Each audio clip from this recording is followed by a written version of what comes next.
At the three. At the three, I think she can play Yeah. a lot of minutes because when you say think about the players that's at the three that she'll have to guard versus the players at the four that she have to guard. The fours are typically the best players on everybody's team plays at the four spot. Can she guard them night in and night out without being in foul trouble? You said they have size. I don't know who you saying they have size. They have size even though they don't have height. Oh, you mean the girth, the strength? Don't do that. Don't do that. Don't do that. Don't do that. Don't do that about KB Gamecocks. Don't do that. Don't do that. I don't know if Coach just came in from 7-Eleven or he still needs to get to 7-Eleven. We're not clear yet because he ain't said nothing. I was just listening, to We don't know. We don't Coach know where he's Economics. I at with was it right listening now. to Rob Media, man. I mean, the Coachonomics. No, bro, I It's don't the know. added sauce. Like, who the fuck is Lisa Morrow? Like, come on. I don't know, bro. I don't know. I don't coach basketball. You know what I'm saying? I don't got nobody in the league or nothing. I don't know nothing, dog. I'm just up here. I ain't never did anything. Okay. I think I misinterpreted. You saying like Rob put some added sauce on it, like he was like, "Who the fuck is Lisa Morrow?" Like she is somebody. Is that what you saying? I think I missed it. Is that what you're saying, Louis? I mean, if that's how you want to interpret it, then that's fine. I'll say the same thing to you. Who the hell is Lisa Morrow? What has she done? What accolades has she got? I say it if that's what you want me to say. Rob, what's Lisa Morrow? She still has a C grade. That's Okay, what my grade okay. is. You're not gonna change it. And what's her ceiling? What's her ceiling? In this league, a bona fide role player. They can get you about 12-8. but no. Okay, maybe I should have said like grade, right? So the bona fide role player is like a what? A minus, B plus. B. What is it? What is a bona fide role player? I mean, you could be a star in your role. It just depends on what the team is and Okay. who's coaching. Because you got to think about every coach is gonna coach each role player differently and every bench player differently. So she could be a solid role player. If you're talking about putting Anissa Morrow on a championship team, she could be a bona fide 7th or 8th off the bench, possible 6 man, and do some work. Because going against the second unit will be perfect for her. Going against the first unit, I'm not buying it. But she still got time to sell you on. Just she's got to develop her game. That's always been the case with me.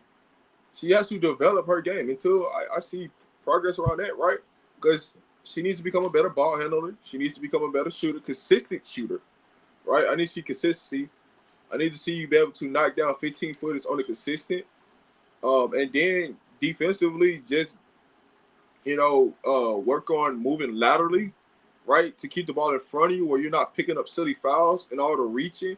But that's stuff that you're doing now because you didn't have to do that in college, because they had you playing out of position in college and they never allowed you to work on your game. Allow LSU. That's the reason why. So she's playing catch up for things that she should already know and have already developed in her game. But being at certain schools, this what happens. So is T. Heidemann? Would you agree T. Heidemann is a bona fide bench player? I'm not changing nothing. It's not disrespectful. That's just my assessment of it. If you don't like it, it is what it is. I'm not going to change who I am for nobody. I don't care. Do you agree that T. Heidemann is a bona fide bench player? Yeah, she's a bona fide bench player. She's not a starter. You don't think Heidemann can start in this league next year? Depending on the team. Yeah, I don't. So to me, I think that Minnesota has to make a decision off them. I hear them saying that the stud buds are a package, but I think there may be some teams that may be interested just in Heidemann. But see, Heidemann as a guard. Go ahead. Heidemann to me is better like in a microwave situation. Come in and you know what I'm saying, and influx the game in different ways, right? Either change the speed of the game, or go get us quick 5-7 points. But it's not one of those like hey, this is what she does night in, night out. She's not consistent enough for that, but she could be a starter on certain teams. Like if you put her in Dallas, I would say she'll probably start next to Paige and Enrique, right? Or even Chicago. She'll start in Chicago. It just really depends on what team it is and the players around her. So could she start the dub? Yeah, but when if you have to break everything down and she's starting caliber guard, to me personally, no. I think she's a bona fide role player that understands her role and how to help the team win games. Um, yeah, man. I'm a just not jump in here, participate in this conversation. Let's go back to Anissa Morrow. I think Anissa Morrow is just a product of a college program that used the talent that she showed up with, and then they didn't develop it, and that's not to her fault. But you're also responsible to grow your own talent too when you're at college the best way you can. So, um, and I mean, basically, you call out what it did. You know, that college program, LSU, Mulkey, and their coaching staff did not do their job or did not focus on preparing the players to play at the next level. I mean, let's call it for what it is. Because we see what it looks like when a college program prepares players for the pro level to prepare them to be able to accept what it takes and accept what it looks like at the next level. I think Anissa Morrow has great talent and great ability. And in this year with Connecticut and where when she goes in and plays, it is and someone mentioned in the chat who she's playing with and who she's playing around that allows her to do what she do and fit into that skill set. So yes, it is. Um, yes, the combination of players and players that come together does make a difference. How whether you allow somebody to really flow or do what they do in their original position or in their original skill set. So that's what when Anissa Morrow goes in the game, th- her Connecticut Sun teammates in that roster that lineup allows her to shine and do anything, and that's what team is about. Putting your teammates in a position where they can shine in their skill set. Um, Natisha Hydeman, I think if she's not with the Lynx, she's starting somewhere else. I think you see the inconsistency off of how Coach Reeves coaches and using more because if I had Natisha Hydeman, I would be coaching her up and coaching them up and using them more because she has a lot of ceiling and a lot of IQ and things of that nature. So it's all about philosophy and coach and players. So it's hard, and sometimes it's hard for a player to be consistent when you don't have consistency from the coaching staff and how they implement you or put you in the rotation. Because sometimes you see a whole lot of height of man, and then sometimes you see a little. That's what I've been noticing throughout the season. Consistency. You see a whole lot of them. So then it's hard. It's very challenging for a player that can shoot at a high clip to stay at a high clip if they're not getting the reps consistently throughout the season. And so now they're looking like they're not looking that great. They're not looking that good. They're looking like they could just, you know, is a streaky shooter, and it's not always that. It's you got to be in the game to feel the game, to play the game, and to get heated up. So that's what I see from my core vision. So I think if she's not in the links, you're seeing the T. Hartman start. I'm sorry So, if she's somewhere else I, this season. and I got a question to back Louis because you were in the conversation. I want to know what is your ceiling? What is your ceiling on Morrow? What is the ceiling that you I, have on Morrow in the league? I Go think ahead, The Rob. what way her, so I the say way her this. man. I say this. A lot of people see things in college and then automatically think a lot of those things translates to the pros when it doesn't. And then you have players in college that you didn't get to see a lot of, and they have the traits, and it translates to the league. So I'll give you two examples, right? What you seen what Anissa Morrow do at LSU, you'll think a lot of that stuff would translate to the league, but not realizing who she has to guard plays a part from you standing out of foul trouble, stay on the court. But then if you go look at somebody like Sanaya Rivers and what she did at NC State, you didn't really see her be this like sit down in the stands, defend at a high level, play with just energy because she had to do more things. So now when she got to the league and she really got to just own in, just being a basketball player, you got to see a different version of her that you didn't get to see at NC State due to what they're asking her to do versus what the league asking her to do. And so when you look at the two balances of rookies, you're starting to notice the difference of what translates to the dub and what don't translate to the dub.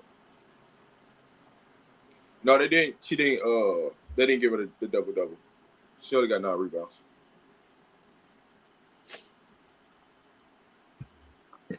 Coach, was you chiming back in? I didn't know.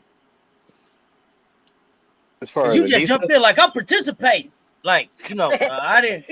So I didn't know how you were moving. You know what I mean? Like, hey, well, Anissa Morrow, to me, again, I believe in the abilities she has. I believe in the hustle is, again, being in the right position and staying in your position and just working on development is good. I mean, she's in a good exposure now. Anissa's in a good exposure that she's been exposed to what she, as Rob says, Anissa knows what she needs to excel in to have longevity in the league. Now it's a matter of whether Morrow is willing to put the work into it. It's just, it sounds simple, but it's really a choice of Anissa. Is that what she wants? Or that's what she want to do? Does she want to be around? So again, it's not about not believing in the young lady. It's about the young lady being able to make that pivot and um, adjust to what the WNBA, what the pro level calls her to do at her height, at that position in which she can be effective at. So my thing is, I hope she has a quick turnaround and improve her jump shot quickly. I hope she has a quick turnaround this summer and improves her ball handling so she can attack from the wings and stuff. And then if she gets into and then if she has a privilege to get to the third season, she can handle the ball a little. She can be a third option at ball handling. So at her height, and that's what needs to be. So oh, the I, disservice is that she should have had ball handling before she got to the pros. That's the disservice. yeah. I'll say all this, of a sudden, Sash. coach gave us a 5-year prorater. Wait a minute, man. You was like on the first year, the second year, the third, and then on the fourth year. Wait a minute, homie. We was just wait. Hold on. See what That's I'm how talking I about? You get coach. this what I mean? That's how I I coach, though. had breathe for a second because I had a question about year two. No, I had a question. Okay. I had a question for both of you, based on what Okay. you said about her. What is the best? What is the best move for her this offseason? Should she be hoping to get an unrivaled? No, Is it going overseas? Is it just working by herself with a trainer? From both of you, based on what you think she needs to do to develop, what would that be? you actually hit it right on the head because I was just getting ready to say before you even asked this question that the best situation for her is to go get with a trainer and go work and try to get into unrivals because it's an open court game. It will allow her to be able to work on ball handling, where it's not a pressure situation, be able to help her guard in the open court into that situation, versus her going to like unlimited on rivals, um, playing in the other league. I should say playing in the other league that's 5-on-5. Her playing in a 3-on-3 situation can help strike her game, and then it's a little semi full court Uh, to it. So I think our rivals can help her, but definitely getting with a trainer and working on her ball handling to get stronger, making sure she's getting bumped as she's dribbling the ball, doing things like that. So I think that'd be a great situation for her if she can get into our rival. But I don't know if they're looking for her specifically though. Coach, you know how to double dutch because I seen you with the little bounce like I'm in, I'm out, I'm in, I'm out. You know how to double dutch? Okay, coach, come on, what you got? what I got is, one, I'm gonna go back to you got really a lot of time on your ball handling, your defensive footwork, being able to guard two, at least being able to effectively guard two positions when she comes back, and then and then next season added to be able to guard three positions just because just the versatility, the utility and defense. Because defense is not about the height. Defense is being able to know um, space and cutting out spaces and angles from your teammates. So just increasing that defensive IQ at the pro level for her, that's what keeps you on the court because she has the talent that can be used. And then having a consistent 12-foot jump shot, making some bigs come out and contest where you can rip through and drive by. So she gets a what we call a rip through and drive by game, and she can pull out some bigs, then and if she see that, if she got to see that that's something she can do because she has the height and this enough speed to pull out some of the taller because there are going to be some taller ones at the three position. So we call pump fake, rip through, drive by. If you can do things like that, work on that, and the thing is, you got to be able to fail in the game, like being aggressive in the game to get for it to actually become a game, a move that you use in the game. You just can't practice it. You got to fail, or you got to get your shot blocked, and okay, go back and watch it and see where I need to get faster, what I need to do. And so those are things I don't know if you got to be willing to do. You got to be willing to try it in the game, fail, or get your shot blocked, or get burnt on defense, and then go back and study. For both of y'all, And stuff. how long have y'all had y'all coaching eyes on her? Like, was it LSU? Was it DePaul? Was it back before DePaul? How long have y'all been watching her game? Oh, I've been watching her since DePaul, so I Okay, was aware of her since DePaul and before in her her senior year of high school. So okay, okay, I've been watching her since AAU days. okay. She played on EYBL circuit, but I've seen her since AU. But I watched her at DePaul. She put up Mhm. some great stat lines, but I believe that she would have stayed at DePaul. She would have actually developed because she was on the right track. That allowed her to progress where she was at. I just think what they needed her to do at LSU didn't fit her game to get to the pros, right? Yes, she was going to get to the pros because she was at a bigger university and the stats say that, but the overall game didn't impact that because of the development piece, which LSU's already came out on record. Kim's come out on record and said, "Hey, I don't develop kids." That I mean, so it's I got just it. you understanding to get in the gym and put the extra work in. Well, I think it's funny that y'all say that. Both I hear the same thing about Angel. She was more versatile at Maryland. Um, Maryland, yeah. She more was of a more versatile defined as role. she's more versatile as a prospect coming from out of AU, Well, I and mean, yeah, yeah, then yeah. But I'm talking about when I playing, compare just like the yeah, Maryland program and what happened at LSU. yeah, playing at Uh, Maryland. She was a lot more versatile too. So yeah. so yeah, I mean, I mean, listen, I like what y'all saying. So I guess for sticking in the league, for her role, is it more important that she develops on the defensive side of the ball or the offensive side of the ball? What keeps her in the league quicker? Defense. Defense first, defense. Okay, okay, okay. So Yeah. I want to totally switch gears. I want to totally switch gears. Unless y'all have something else y'all want to say about Anissa Morrow, I want to go back to Vegas. Not about Asia, but I got another question for you all. What kept Megan out of this game? Because I'm seeing the coach's decision didn't play. What kept that height out of this game? With it being closer than I thought it needed to be at 81-75. They really want to try to play with another big on the floor anyway. So Speed, yeah, she didn't have enough speed for that. They stretched. Atlanta likes to stretch out the floor, and I think they would have attacked. They would have attacked Meg and Okay, got her in foul trouble anyway. So I mean, so Nas Hillman is aggressive. I mean, so you just you get Meg Gustafson in the spring in the switch situation pretty much. It so doesn't, go ahead. no, so she's a better. So Kia Stokes is a better big than Meg. no. No, So, but Kia got on the floor. I guess that's more what I'm trying to understand. I've been seeing some do not plays from Kia for Kia, right? And then today I see Kia and no Megan. So I was just wondering what it was Well, about this game that kept Megan out of this game and Kia on the floor. I Even if would it so was just say 5 minutes. half court foot speed. It's foot speed, half court, half what I call half court foot speed, and be able to sprint the spots. But go ahead, yeah, go ahead. So, no, I was gonna say Becky switched it up because last game you seen Megan out there and you didn't see Stokes. So this game you seen Stokes, you didn't see Megan. So this just she probably didn't want to play Megan because she's trying to hold back certain situations in case you see the matchup down the road.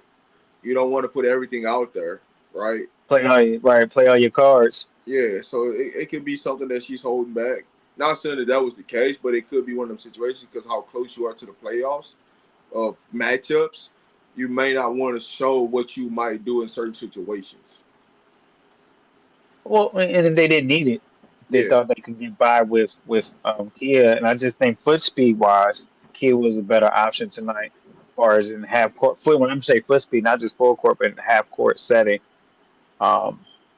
Kia is not. Here's the thing: Kia is not a great face guard 1-on-1 um, defender, but she's great at sprinting. People don't give her the credit for this. She's great at in half court defense, sprinting to cover or sprinting to her spots, and so that's something you can't teach. So that's something Kia will do.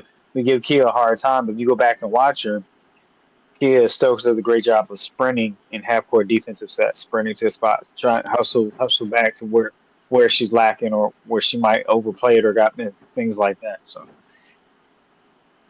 Yeah, no, I'm definitely not frustrated with that part of her game. It's the mhm. lack of scoring when she's out there. It's hard to keep her on the floor when she's not putting up points because it's hard. Like, it's Maybe hard she to got win trauma. basketball. Maybe she got offensive trauma. No, I'm just, Oh man, right, here we go. Here we go. But okay, now I want to know. Okay, because like I was feeling really good about the game. The So clips that here's I right. saw. so here's Oh the no, go thing. ahead, Rob. She didn't. Megan hasn't played against Atlanta all season. Yeah, it's a matchup thing for Yeah, sure. she's just not playing her. Well, I take that back. Well, I mean, earlier She in the played in the season, Meg first was game. out. No, she played in the first game. They only played 3 times. She played in the first game when they played Atlanta, And right? she Okay. They got barbecued. she had 2 and 2. Mm-hmm. But KB didn't play that game, and Mm-hmm. then Uh-huh. Megan played 17 minutes, and Stokes played 9. So it's more of a she's playing cat and mouse with them about who's going to play and who's not going to play. She trying to make them better. Trying to make them better. Trying to make them fight So for it. how good? How I didn't get to see the entire game. I'm gonna go back and watch it. I'm really confident about Asia's game, but I got some concerns about uh what I see here. Now, what I will say is Becky's starting to get informed of like who she's going to play and what her rotation is going to look like for the playoffs. So as you seeing now, as you're seeing less Nye play in the game, but that's always was my thing. It's like, yo, you putting too much shoulders on, you putting too much weight on Nye's shoulder that she ain't ready for it just yet. And so you're starting to see Becky starting to scale back on certain players and play certain players more as they ramp up for the playoffs.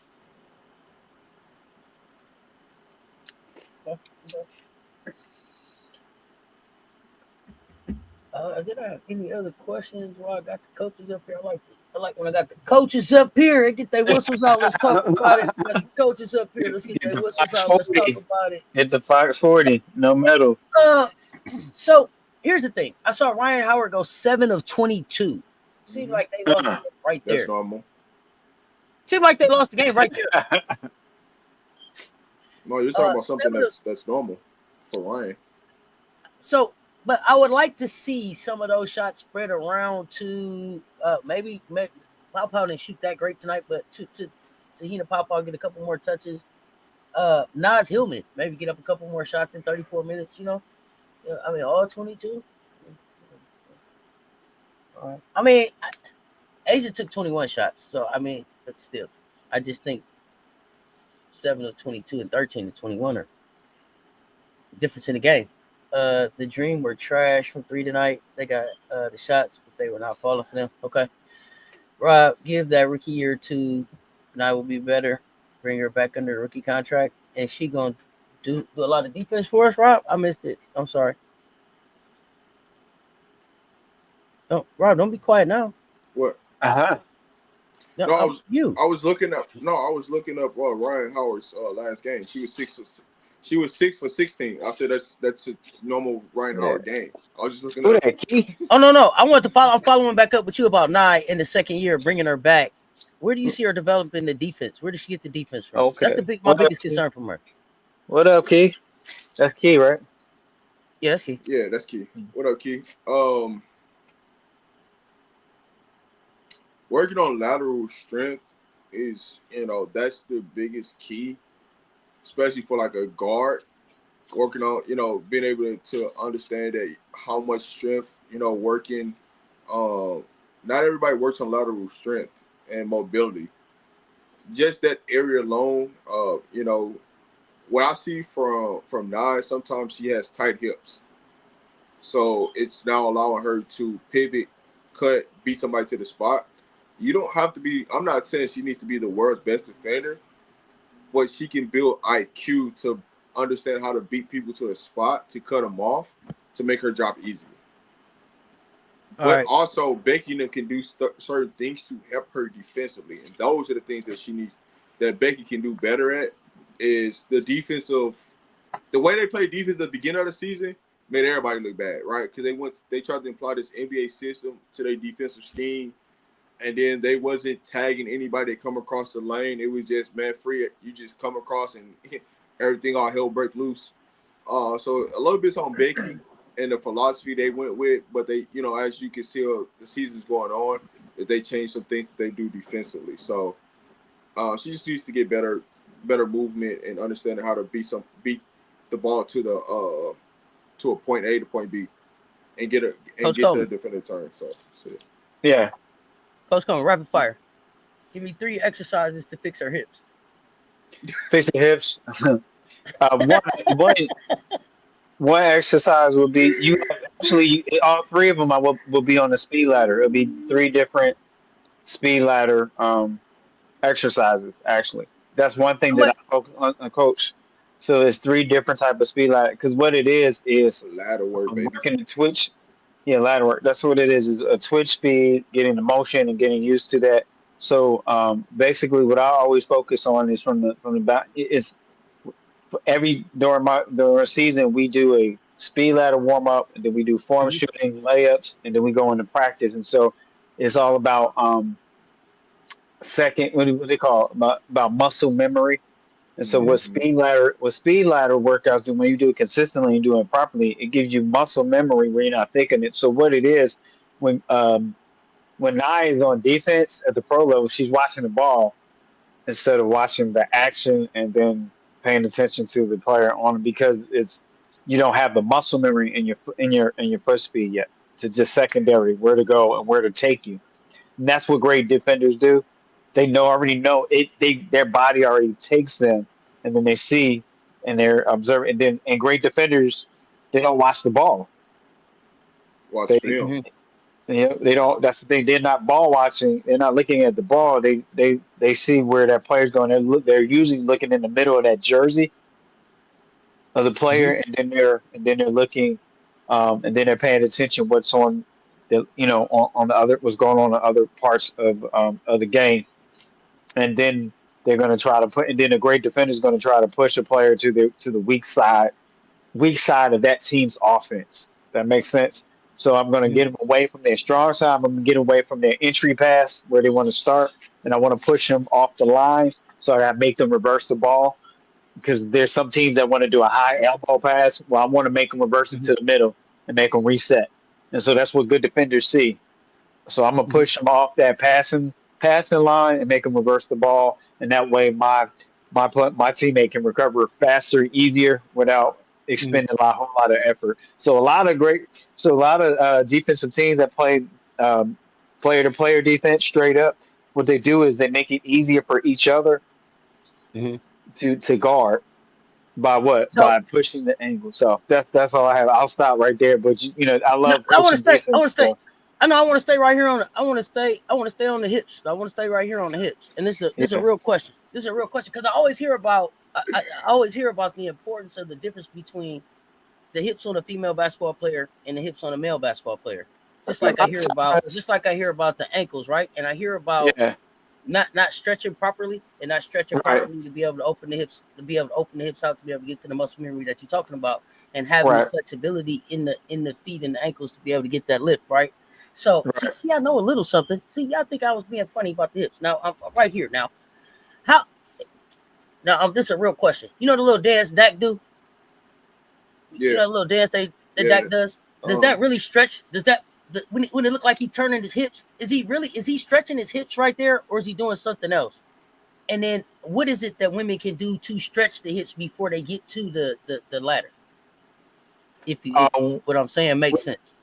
well, I'm gonna go back with a little old school and a new school stretch that Okay.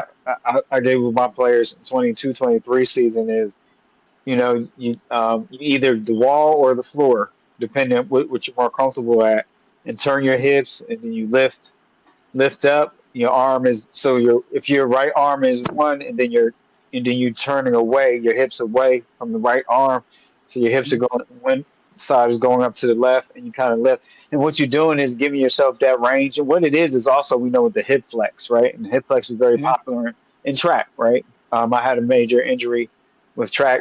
My track is with that, and so what you want to do, whether on the floor or I suggest you do what I call a hip stretch on the floor because you get a wider range, and then you can what it is you can see how high you can lift the opposite leg up towards your shoulder, and I'm Mhm. meaning that in a sense of agility and range. Okay, I'm Yeah. saying that Yeah. respectfully.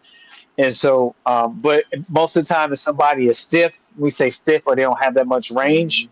agility, then Mhm. we'll start them on the wall with the hip stretch, and they Mhm. got to do that every day. But the thing is though you just don't go to the hips. We loosen up the arms, the upper body, and then we go down.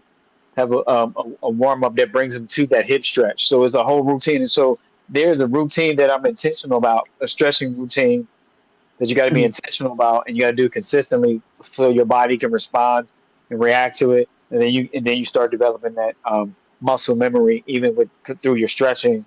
And then you go into your ladder series. We Y'all call didn't know y'all was getting this type of basketball talk tonight. I know y'all didn't know the coaches. I got the coaches up here. I got it. coaches stuff. See, but I got to back up because I see Malik came in here. He said that y'all talk about Ryan comments, and so I think the Ryan comments that you're talking about is Ryan. Correct me if I'm wrong. Is Ryan saying that Asia is the standard that everybody's trying to get to? Something like that. Basically, I'm gonna just kind of put it like that. Yeah, I She the mean, one. She the one, and we know it. And everybody trying to figure out what she doing to get to be that. Luay had a question. No, Luay is more with Tai Chi yoga because yoga really gets you agile. So what I did was is a mixture of some Tai Chi because I that's what I studied in college for 2 years was Tai Chi. So those are some great stretches, but it's more so the yoga. The yoga stretches the ranges, the agility, and relaxes the body. Tai Chi does kind of sort of, but it's kind of intense because it's center line and lower core. So Tai Chi focuses on the lower core. So yes, I use some of the Tai Chi because it's your lower core and balance of your center line, strengthening your lower core. So that's a great question.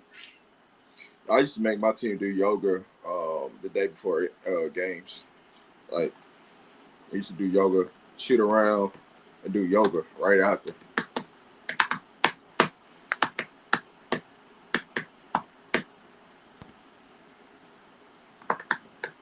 Okay. Oh, y'all was enjoying it. Okay, good. Okay. Y'all had some more questions? Yeah, Yeah, Coach Sure. yeah. I I got got some more I got questions. I got what you got? Cause I'm gonna go on to the next subject. Go ahead. uh-huh. You good? Oh, he's contacts Chi Coleman. Oh spring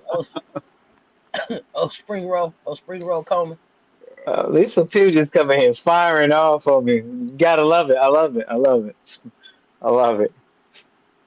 I'll That's say what we this. I'll say this last point by not. I think she just needs to get into the lab and actually watch film more. Because you can become a smart defender and a faster defender just watching film, understanding tendencies of what a player wants to do, how they want to get in and out of ball screens, um, and understanding sets. So they can play a lot too. So Oh yeah, no. no, that's Absolutely. true. I Ball missed screen. this comment. I'm sorry. I missed this comment. So they did say Ryan said I did hear they was chanting MVP in Atlanta for Asia, but I mean the yeah, truth is the truth. So Ryan say we talking about talking about the SC Gamecocks turning on the dream when Asia get there. If you want to see Gamecocks, we got Gamecocks on the roster. Don't switch up. Yeah, right, yeah, the fans. right, Don't switch up. Alicia here. Tell right, Tina Pop out here. right, right. Don't switch up. Asia came to town and turned it out. She turned it up yeah. and turned it out. Turn Yeah, That's Howard was MVP pissed off, huh? everywhere. Okay. Okay. All right. Well, I That's how mean, it's y'all really okay. I feel. mean, Yeah, mm, it's just a legendary Gamecock. Though. I yeah. think it's just one hey, of those. It doesn't matter what It's city just she's different. in. hey, You everybody a can't. little tender about Asia right now. Why? It's just a little different because she got some shoes out there. You know what I'm saying? It's just I, different. I just think it's her. I think it's the vibe. I think it's what she So, brings. and how she's moved the game forward, and If people, Jordan, if Jordan and was in a, people recognize it. if Jordan is in another arena and they chanting MVP, is it disrespect? No, No. it's legendary. You understand? That's her. That's her. Yeah. I listen. That's her. If you was that mad, about it, then do something about it. I think Don't go out there and wet the bed. Man, what was they gonna do? I think it's love for the game. I think it's real recognize real when you come to a player like when you see someone that plays with that much passion that pours all that out. How can you not grab? How can that not be contagious? How can you not enjoy that? Basically, Seth, what I'm saying is, if you didn't want to hear MVP chants, don't shoot 7 for 22. Just that simple. Yeah, so it comes to a point where it's beyond. Here's the thing. I'm not gonna let that go on Bree. At least Bree wasn't scared. 6'9", what you got to say? You was cool sitting down? Yeah. Hey, 6'9", what you was doing? You wasn't like work. Was like, hey, let me in the game. I want to play. Let me get hurt. Don't nobody want that work. That's what listen. For. Listen. When the work getting out there getting delivered, do you want some of that?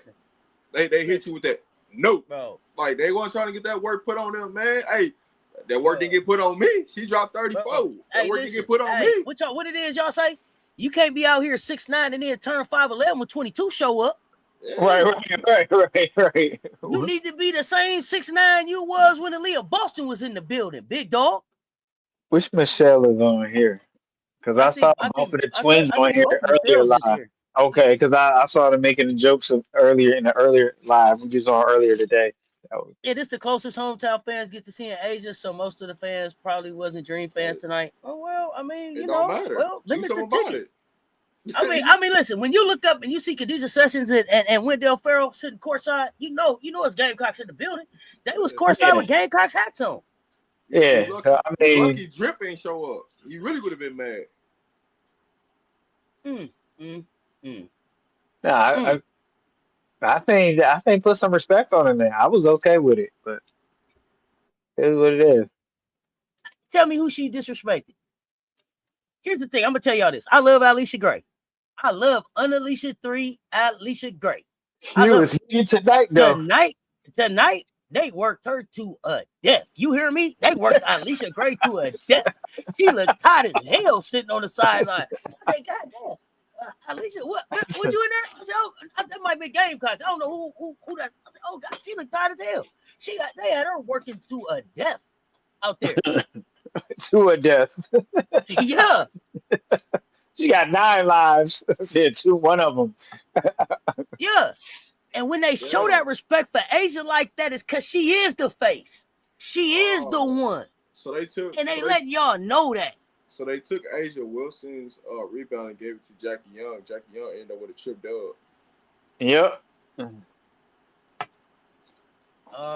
That's because they think just in case Nafisa catch up with Asia's double doubles, they're trying to save him. Right. For the season in. That's just the tiebreaker. They took away the tiebreaker. That's all. Gray was hot today. She was steaming. I mean, she was teapot steaming today. Oh, I mean, yeah, Nas Hillman too. I mean, but Alicia Gray, goodness gracious. Handed out. Yeah, I respect her for saying it too, Malik. That's what she was supposed to say. But you know what it is. You've been here before. When Asia come to town, don't act like this the first time Asia been to ATL.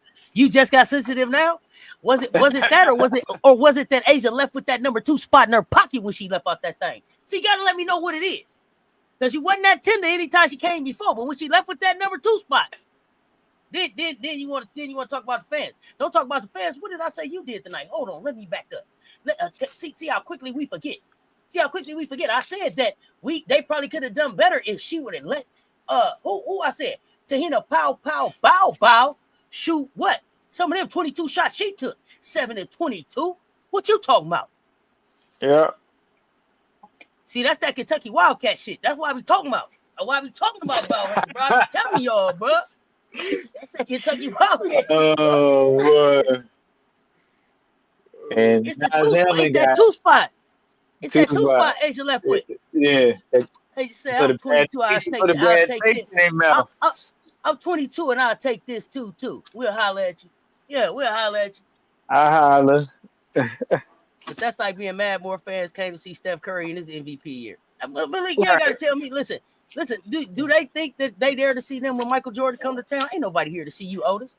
Nobody is here to see you tonight when he's here. Derek Harper. What? Ain't Ain't nobody care nobody, to see you. ain't nobody. I love the Knicks, but ain't nobody coming to see you, Patrick. You know what? You know what I mean? Brad Doherty, ain't nobody here to see you, but big dog. Nobody here to see you, big dog. Got mad because you out here shooting bricks and the fans turn on you. 7-22, and you mad that the fans was cheering for Asia? What, you ain't made a shot? She was like, meanwhile, Asia was 13-21. They know a winner when they see one. Shit different. Every time y'all see Asia, give her flowers. That's walking history right there. And it's okay to give people their flowers. Two things can be true. I can be a fan of you and respect the hell out of the game that she got too. That's what people don't be want to give people they flowers in present, right? They only want to give it to when they die or something. Like, bro, give it to them while you see them. Yeah. That's it crazy. She's gonna be tired of me seeing her she gonna be tired of me talking to her when I see her.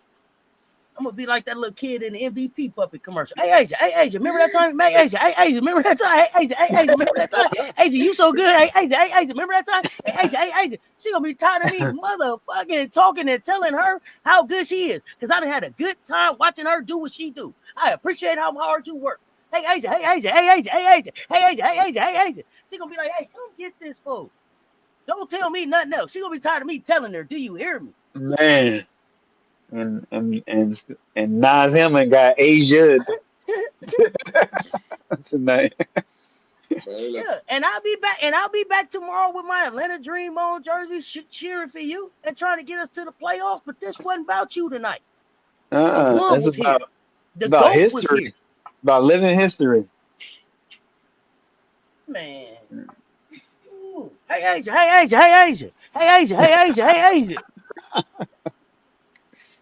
All right, so how does Atlanta now that you've seen what happened tonight, how does Atlanta finish out? Are they gonna finish as the third seed? Are they gonna finish as the fourth seed? Are they gonna finish as the fifth seed? So Let's take a look.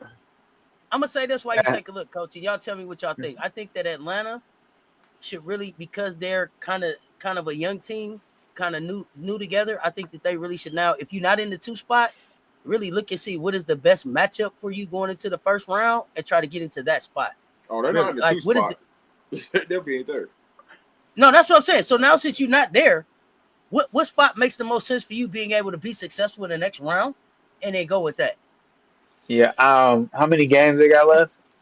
Because they're right now at the third spot. So I think they probably could drop. They look like they possibly could drop at 5. The Aces only got 4 games left. I love that right there. But Atlanta has way more games. I think Atlanta has 6 or 7. Yeah, so we only got 4 games, so that means they got 6 games. Yeah, I mean, they could. I think slip. I think the lowest they could slip, based on the number of games, I think should be 5 spot realistically, to 2 to the from the 3 to the 5. That's what I was looking at. But, Dang, Jaggy. right. From Right. 3 to 5. Dang, Jaggy. I said that's a. I said that's a possible. If it depends on what they do on the way out. Right now they're at the third spot, but with the number of games, depending if they win or lose or people move, I think that the lowest they could fall is 5 spots. It's some work to do. Just numerically. Because, I mean, look, it's a log jam, right? You got we're not gonna be able to catch Minnesota because they got 5.5. We're 5.5 games back. We only got 4 games left, so that's not gonna be impossible. So Aces sit at number 2 with 14 losses, but then the Dream got 14 losses, and that's it at the 3 spot. Phoenix got 14. Phoenix got 14 losses. They sit at the 4th spot, and then New York has 15 losses, and they sit at the 5th spot. So So yeah, if you don't take care of business, you can fall from 3-5 real quick. Yeah. I was just looking at the numbers like that because how it numerically. That's I right, mean, Michelle. Brothers. There they go. Just up here. so the Aces are off for a week. You know, the next game they got is Minnesota, so they're off for a week and a day, and then they Hey, play. Mr. Atlanta Dream, how you feeling about your team? Malik, what y'all gonna do? I mean, you picked them, and it was a good pick. You out of nowhere, he was like, I don't got no team. I picked the Dream. They're gonna be in the playoffs. They're gonna make it. Where you got the ceiling? How you feeling about it? What does a successful season look like? Just making the playoffs? Do they got to win? Do they got to win a round this year? What does that look like? So here's the shaky thing about the bottom piece of it, right? 6, 7, 8 can all switch every day. Yeah. It's gonna be so fun. Like the Fever, Golden State, Seattle, LA can all change every single day. Mr. Potato Head in a bucket of parts, man. You know. I mean, this is fun. This would have come down to. This is, you know, as Auntie says, this is why we watch. This is what you Hey, want. This is what sell Hey, tickets. LA about to be busy. I can tell you that because they got some games to make up. they got work. They got work to do to get here. To get there, they got work. I'm saying, like, when you look down, like Seattle's already played 3 more games ahead of them. So they got a busy last 2 weeks of the schedule. Like, it's gonna suck to be them. But it can also be a good thing because they coming off of momentum. So momentum. Momentum. I don't think Minnesota wants to see either one of those teams. But if I was Minnesota, I would probably rather see the Sparks than Seattle.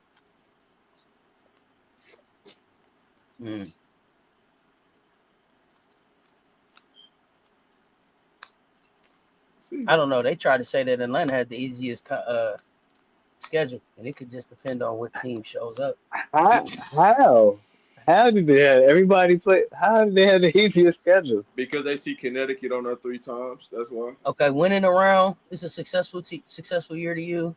They had a talent to make the finals, but they just go brain dead at the absolute worst times. I just can't understand it. Okay, but is that them or is that coaching? Both. Yeah, I mean that's a coach being new to a coach with a lot of years experience, but new to pro coaching. So who's the mentor he needs on the bench for him? Oh no, my bad. Go ahead. Who's the mentor he needs on the bench for him? Oh no, I thought Rob was saying something. That's all I was saying. Go ahead. Oh yeah, who's the mentor he need on the bench for him then? Shoot, he needs. I think similar to a Tremel situation because he can't. When you're new like that, your coaching vision is still college. It's not pro set. Bro, coach, So you laid back with your coach? Are you laid back with your arms behind your head? Bro, yeah. You are kicking in. We love vacation, coach. Go ahead, coach. Kick back. Don't switch up. Don't switch up. Yeah, go get your coaching ball. Hey, coach really cooking right now. He done gave us the profile view. Got his hands behind his head. Come on, man. Yeah. Come on. I ain't see you in your coach. I ain't see you in your coaching mode. You in coaching mode on me right there. I had to catch it. It's been a minute. He see me leaning back, so he leaning back even more. Yeah. He said he gonna lean back like that. Let me put my arms back. I might go pull my resume out this weekend. Hey man, y'all don't see. Hey, listen. Y'all have to send some resumes and see where I can coach at Richmond, I know Virginia. somebody asked me, what did Nalissa do? Nalissa had 2 points, 3 rebounds, 2 blocks in 17 minutes. We ain't even got to scorers and nothing like that. We finna get to that. Let's do that. Teaspoon will be good for this lineup. They need that extra dog. It's not even about scheme to me. Okay, so they need that fire. That fire.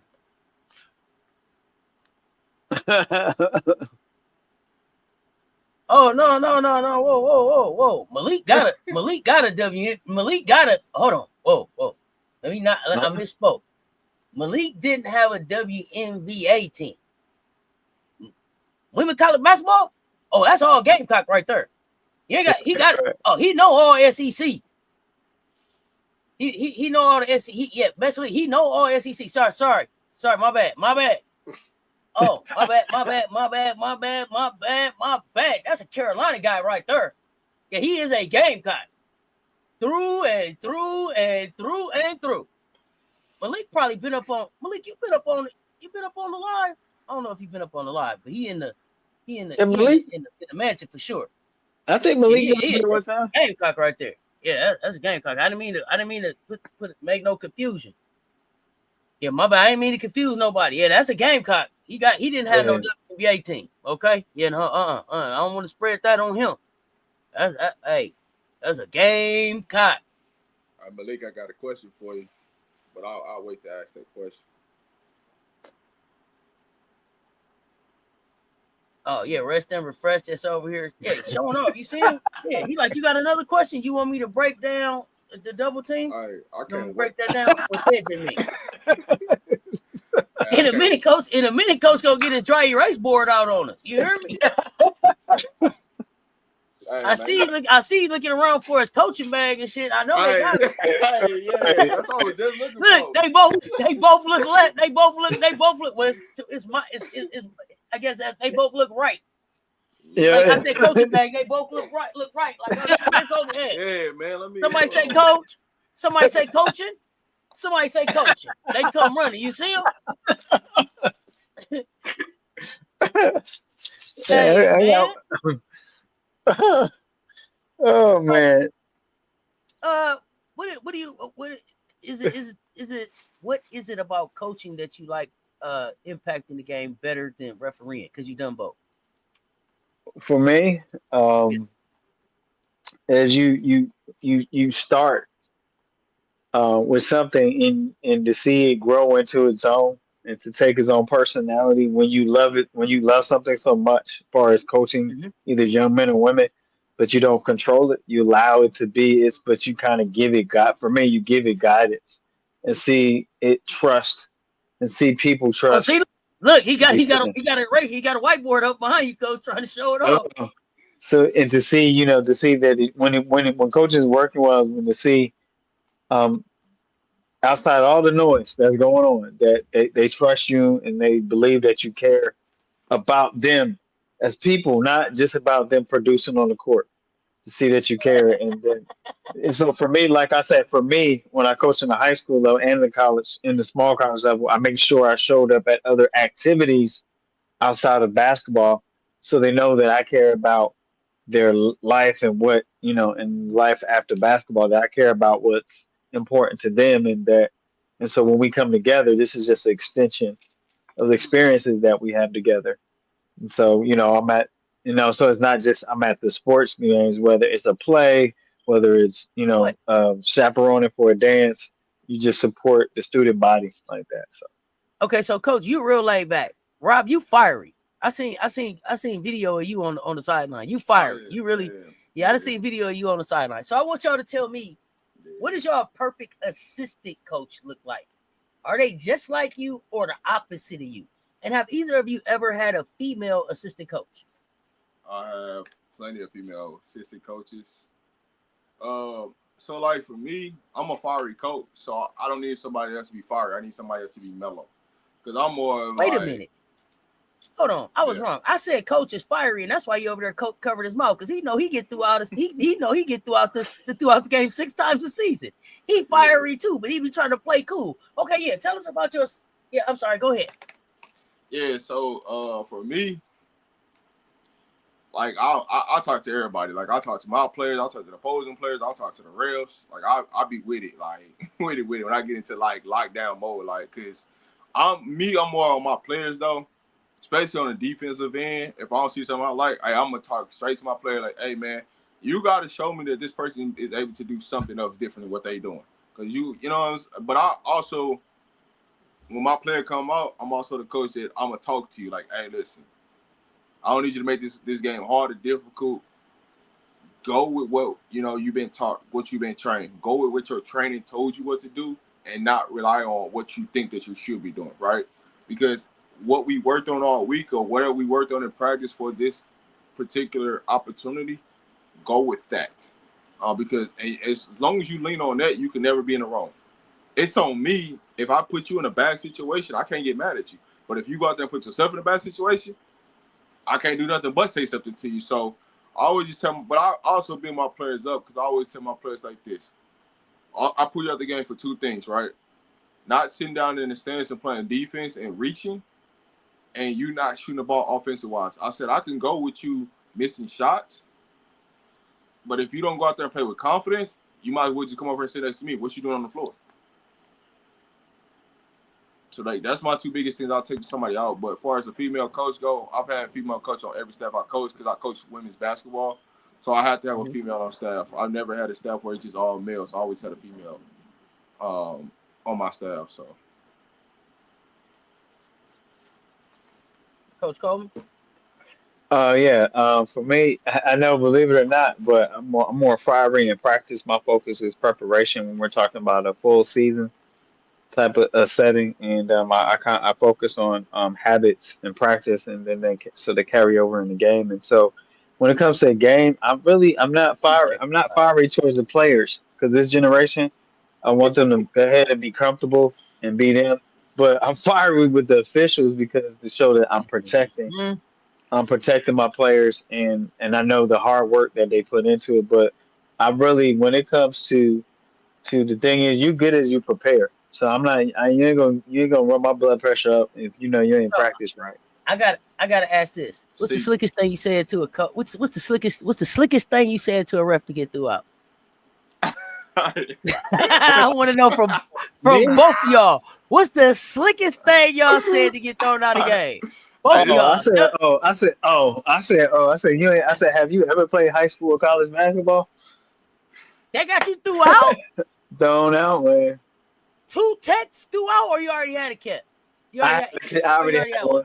I already had one. Because I said to him, "Oh, you don't want to talk to me because I'm black." I've done that one. I've done that one. But I'll say for me was I ask refs questions. That's what makes a ref mad at you more than you yelling at them. That's what people don't believe. Like you can yell, cuss them out, and it don't. They can just tune it out. When you ask them a question, it just hit different. Because I should have asked a ref like from the angle that you see and the angle I see. Tell me how you make that decision when you got the same angle I got. Right. Wait. I got through out the game because of that. That's how personal it got. And I'm just like, bro. I had a ref say, "Don't look at me like that." Yeah. Like what you talking about? I didn't say anything. I got a text for looking at him. Like I guess I was gonna whoop his butt. I was like, man, like you made that call. Yeah. So I can't look at you. I can't look at you. That's what you call ref. That's what you call ref rage. Okay. Listen. I says when you come into a game and they be trying to do them little ref meetings, you already know the tone is what's gonna happen. You know it. Okay. Like, man, I don't even want to shake. Hey, rep, I don't even want to shake your hand, man. Just go ahead, get through it. Now, I ain't even now. Okay, now y'all tell the truth because y'all both did ref games too. What's the slickest thing? I ain't ref. You ain't never ref? No, I can't do it. I told myself I wouldn't do it. What's the slickest thing a coach said to you that you tossed him for? What you tossed him for, coach? Oh no, when they like profanity or they going out too far in the court. What I do is too far on the court. So here I'm gonna give you an incident and I have two separate incidents. So I had. You probably would set me up there. So you throwing Rob out. It's not like you throwing Rob out already. He threw out already. Come on, coach. Hey, listen, when the ball on the opposite side of the court, I'll be like all the way on the court. Talking to my team, man. I'll be like, man, you got it. And the reason why is a safety, man, because you're going to clip me or you're going to hurt one of your players or somebody else. I know it's the excitement of it. It's like, you got to get off the court. But no, there was a coach. I was reffing a game and, he came down first time. He's like, you got to call that. That's some this. And then he was like, okay, I said, man, we trying. I said, look, talk to us respectfully, coach, and I'm hear you out. I'll listen to you. I try to use in reference they call it use your tools. How can you use the tools to de-escalate? They try that to de-escalate the coach. Well, he kept going on, and then he started cussing. Getting one tech. I was like, okay, man, that's enough. You gotta sit down. No, I won't sit down. I said, well, oh, you gotta go. You I got said, to well, sit I'm down. not. I said, well, we can't start the game until you sit down. And then I had a situation Uh, where y'all it throwing was a tomatoes fan. at you. Boo! Look, Boo! I'm throwing then tomatoes in the stand. You stopped the game. and then and then oh yeah, man, well, because it's a safety thing. You're not gonna Nah, threaten me, man. I'm messing with you, coach. I'm You messing with you. got you I was got to like, manage the game. And then the second one was it was a fan from a team that was saying hurt another player. So I said, all right, I said, coach, I said we can do it two ways in one. You can forfeit the game, or you can ask that fan to leave because that's unsportsmanlike, or you gonna take or this other team gonna take these texts. One of what we gonna do? You want to take these tech shots, or you want to ask the fan to I leave? I said, I'm not going to start the game back up till you ask that fan to leave. And so then the gym manager came back and said, thank you for doing that. You can't, it's because it's about community and a standard and about what you modeling for the community and what you modeling. So coach, that, go for it. I uh, I Y'all said ever came out? Oh, go ahead. I'm finna say I got another like coaching. I got another coach throwing out of the game because he didn't got so hot at me because his team couldn't play no defense. I said, man, you better tell them to sit their ass in there. They're gonna keep getting taught. Cause that I happened me to me. I, That happened to I, me. I listen. I talk to the opposing coach and all. I get in the coach's heads across. I listen. Bro, Hey man, you better go draw someone better than that. That ain't gonna work today. Not today, dog. I get with it. With So coaches. I got one more question for the coaches. I was coaching at What? St. Michael's in Oh, go Arizona, ahead. Go ahead. and so it was a high school. We were so far away that when we went on a weekend, we had to play two games back to back, Friday and Saturday. So it was Friday. We won our Friday game. It was in North Grand Canyon, which no longer they Oh don't have man. that because they had that fire, North Grand Canyon. Unfortunately, they had that fire. There was a school in the Grand Canyon, so we played there, and then we had to drive back down the Four Corners to school in Utah. That's on the edge of Utah, and so they thought they had this dope team, whatever. Boom, I'm coming in there, and this team, the boys team I had, hadn't been to the state playoffs in 10 years. We make it the year I coach, um, and everything, and so we like on their head in the first half, 23 Mm-hmm. points. Mm-hmm. Man, the other team's coach found a way. We ended up only beating them by 13. They went on a run without, but other team coach was so hot because we came out like real quick, look like bop bop bop bop, like in the boxing, we like bop bop bop bop. He hit him with that two piece. He didn't know what happened. He was so hot. He just cussed the ref out on him. Going second quarter. Yeah. Oh I man, was too tough, too like, tough. I huh? Okay. I got this one for y'all. I got this one for y'all. Who talk more crazy to you? The mom or the dad of the kids you coach? Who have you had the more crazier say the more crazier stuff to you? The moms or the dads? Who go more harder? the moms. I'm gonna say the moms, yeah, they be up. Moms easy. Yeah, moms, definitely. Cause it's Oh, the always the moms be mom. lighting y'all ass up. The Well, moms be lighting y'all ass up. I no. So here's the thing: the moms that love you ain't gonna say nothing. It's the moms that's always trying to find something about you. Them the ones that's gonna Yeah. always have something to say, no matter what happens. So you know what I always do to them parents? Hey man, come sit down and practice. Hey, we gonna run this play 5 times in a row. Matter of fact, I'm gonna draw this play up for you so you can see how it's supposed to go. Matter of fact, I'm gonna show you on film how it's supposed to go. So now we're gonna run this play 5 times in a row. And when your kid mess up, 3 out of them 5 times, you tell me what they ain't supposed to be playing. I had a parent when I was coaching walk in the locker room during my post game Oh no. and get their player. So no, listen. Lo and behold, do you think that player was still on the team after that night? Oh yeah. You'd have been dismissed. It's Michi. Yeah, I was like, nah, I don't care. That's a parent. Like, man, I don't. You know what I'm saying? Like, you want to talk to me, Nick? Like, what you walking in the locker room for? Like, nothing happened, and we won the game, and you mad because? And so the thing was, she was a junior, and she was turning the ball over. So I had to put a sophomore in because she was a better ball handler. I'm up that head and lead a junior in, and turnovers and lose the game. You just want me to keep her in the game. I got to play the sophomore because Hey, coach. we like what Y'all you want enjoying me this to do? conversation? Run Hey, them likes up. Hit the like and hey, share. They coach. both right there. You better I than play me. the sophomore. Hey, coach. You better Like, than me. Cause you know what I would have asked her. I would straight ask her. Hey, so how many turnovers is your daughter supposed to have, and so I'm supposed to take her out the game? right, Just give me a number. Oh, you said 3. All right, right. then I mean, why the hell you think she sit on the bench? She had 5. here's the thing. I gave her the opportunity to close the game first. And we were winning it, we were trying to close the game. We ended up closing that game, but you started turning the ball over. I can't keep you out there because you about to let them back in the game. What I'm supposed to do? Oh yeah, man. See, that's how I hold people accountable. Hey, man. So, because this will always tell my players, hey, how many missed shots you supposed to take before I take you out the game? Whatever number you Right. put on that, that's what I'm holding you accountable to. Matter of fact, hey, on the backside of this I, thing, I ain't on the listen to you. I backside can't of this make this thing, up. hey, you put your name, you sign that, and that's what it. All right, so what if I turn this thing over, and you said it's 6, are you coming out? Don't blame it on me. That's what you wrote down. So if your mom get mad and your dad get mad, hey, blame it on yourself. Okay, don't blame it on the coach. Man, I got called as an athletic director coach. I got called in the office because I wasn't starting a certain player. And I was like, bro, it's what I said. It's about his practice performance. He ain't trying to be part of the team or trust. So, but down the end of the season, he started maturing. But it was his sister, and then she up there critiquing you run a 1-3-1 matchup that like that. I don't care. We winning. Hey, Y'all haven't won. Like here's the thing, y'all haven't won these many games in how many years? In 10 years.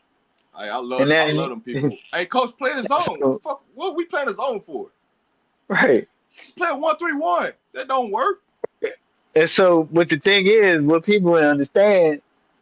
They said, "Oh, you running the zone?" No, it's not a zone. It's called pack line, man-to-man defense. There's a difference. It looks like a zone, but I'm feet inside the three. So you had people that's telling me, and a lot of times it was. I'm gonna be honest with y'all.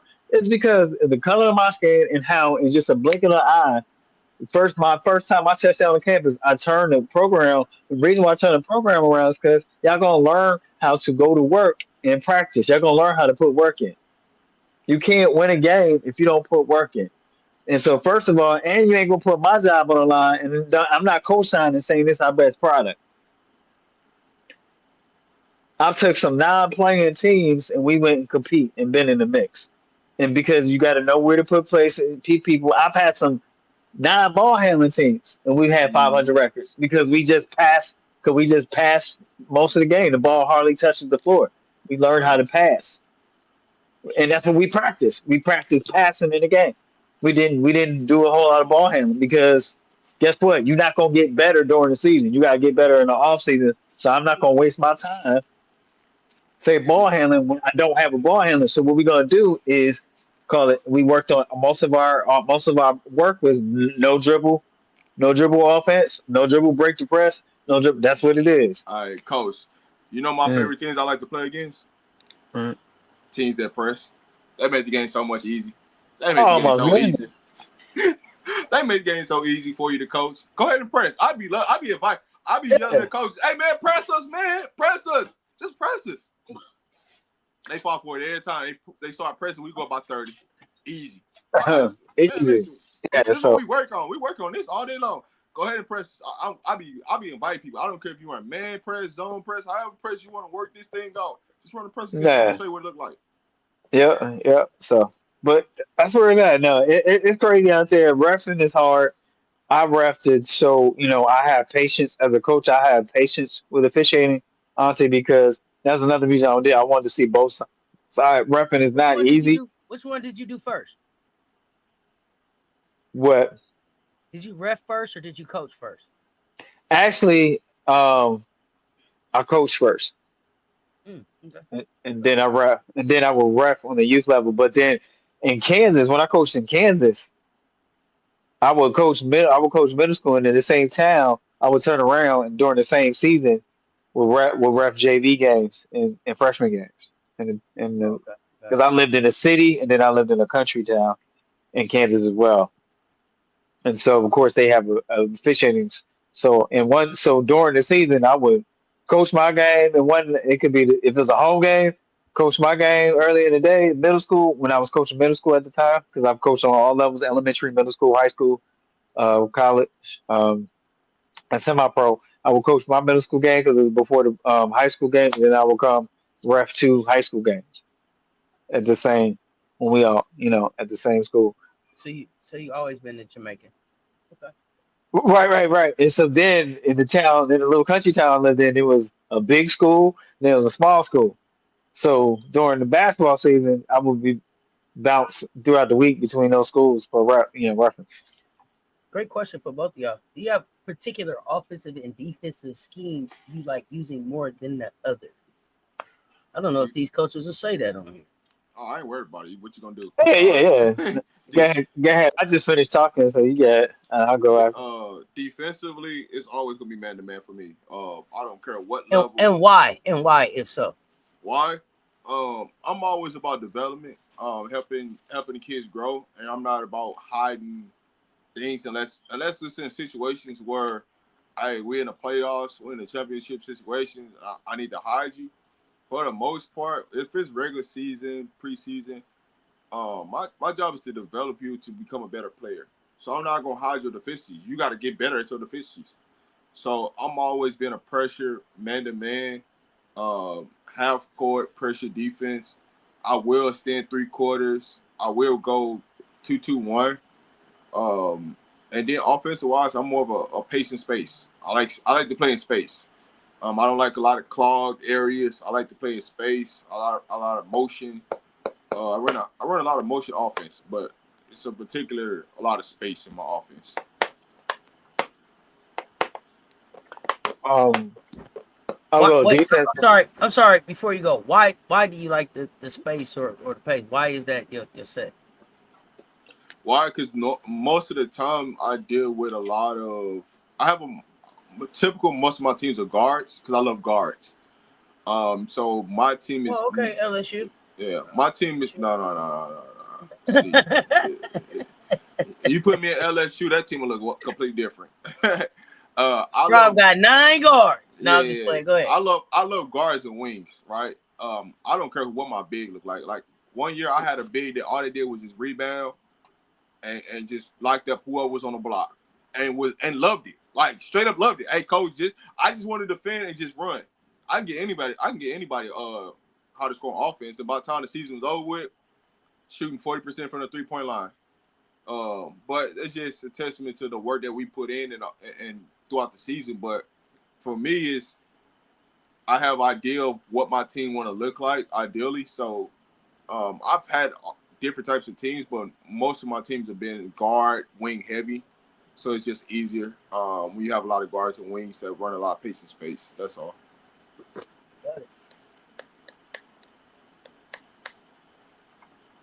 Coach, Um, offensive, defensive schemes, and why?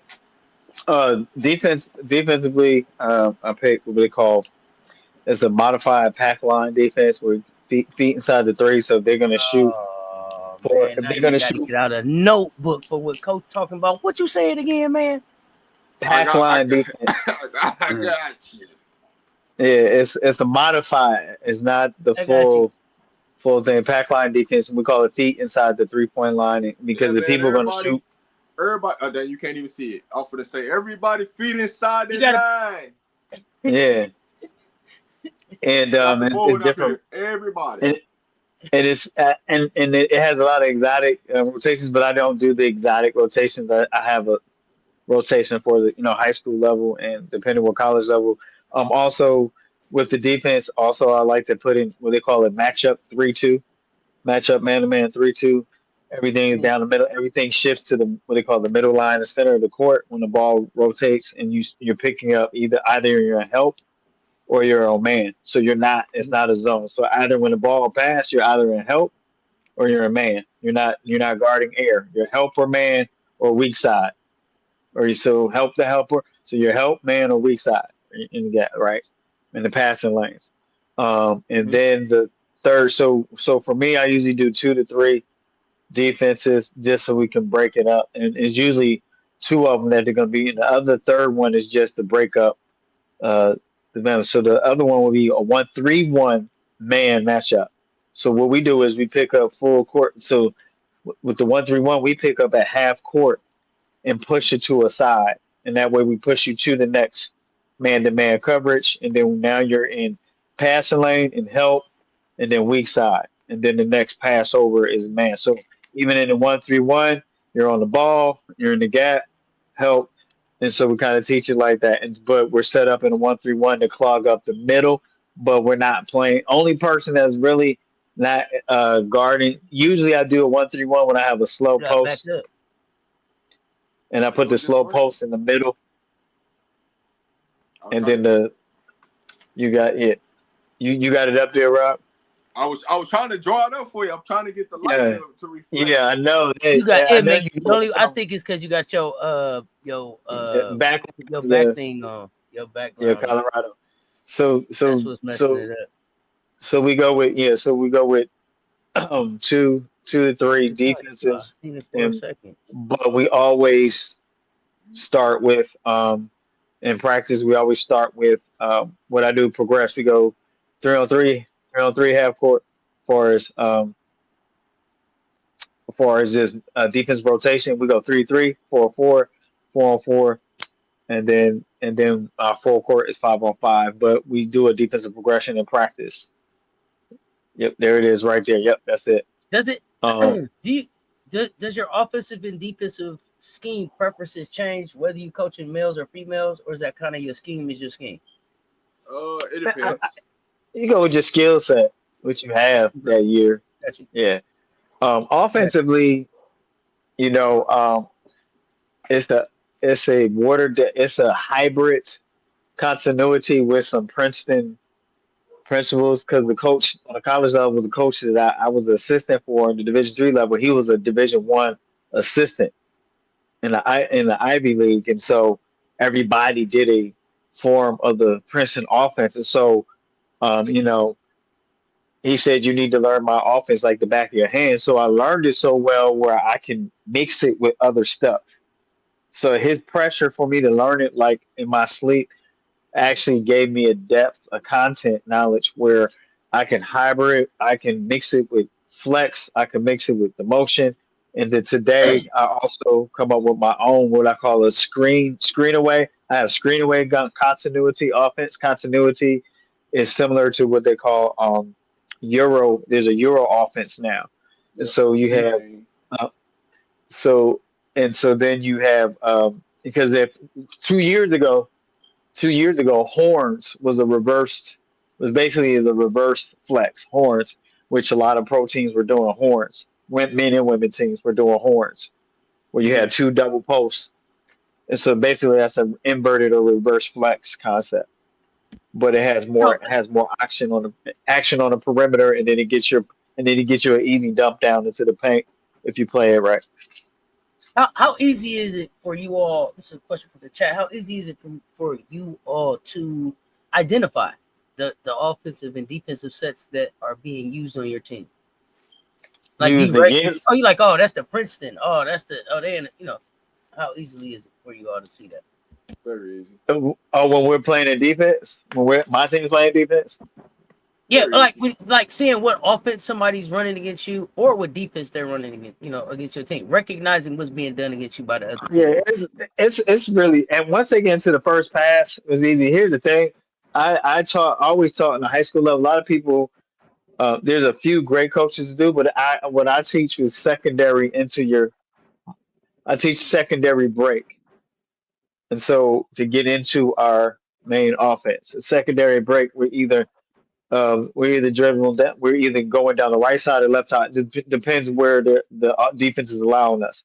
So I do a secondary break, and so a lot of times, and the reason you do it down one of the sides is so you can stretch the defense. A lot of people like to bring the ball up the middle court. I don't like doing that. I So, like to oh, if it. let me ask you a Huh. question because they're getting lost in the sauce a little bit. Can you give us an Okay. example of like a college team that they would recognize? Is there somebody in the SEC that runs that type of offense where they could see like what you're talking about, that down the side offense that you know off the top of your head, or Um, Little pistol action, coach trying to run. pistol action. Right. Yeah. All right, so here's the thing. Pistol action is a lot of action that a lot of teams run where they're dribbling up the sideline. They advance the ball to the next guard, and they either hand the ball off to them or they just keep going with the basketball. That's a lot of action that you see a lot of times from teams. So give you that out there. It with the handoff. All right. Any other? So we got a birthday. Anthony Manzano's birthday today. Uh, Are they are they chat fam? break it down, coach. Anthony, he been coming around. He I'm been coming sorry, around I got here lately. lost. He been coming around here lately. You know, he been coming around here lately. He been trying to be in the fam.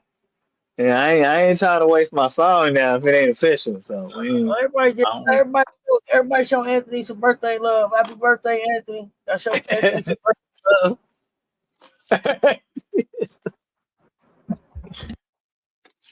The X's and O's, can you dry them up? That's all. I always tell people. I apologize to get you lost in the sauce the way I had got excited.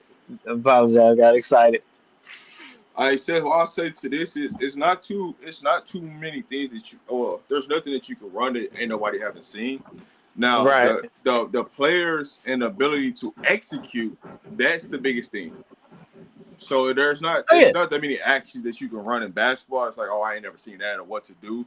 It's all about, can the players execute what they're seeing and what their eyes are telling them what to do. That's where a lot of mistakes happen, is because the players are not trusting their training and trusting what their eyes is telling them. This is what they're doing.